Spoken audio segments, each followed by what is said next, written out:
The future home of Sent Church at the corner of Greeno and Hudson Roads in Cedar Falls caught fire Thursday evening. Now the church community is working to recover. And as KWWL's David Warrington tells us, they're pushing forward with plans to move into that building. The future home of Sent Church in Cedar Falls went up in flames Thursday night.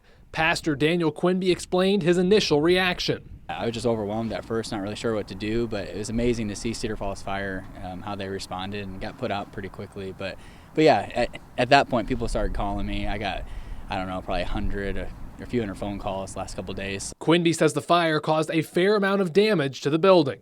Well, essentially, the damage is, like, the lobby is right here inside these doors, and that whole ceiling caved out, and then there was insulation above that all fell down. It's all wet, so there's like some water damage. All the trusses are charred, so essentially we just need to see what trusses need replaced in the attic. So it's concentrated to the attic and then the lobby and then a little bit of the sanctuary, which is back behind there.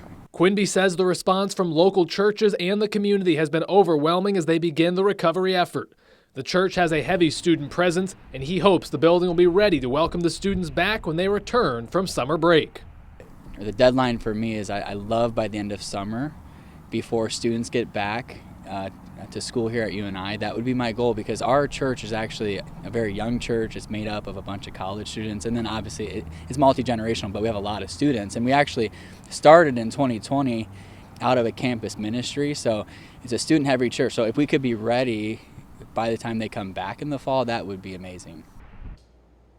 The church is the former home of the Grace Community Church. Sent Church is working to move into that building after a recent merger.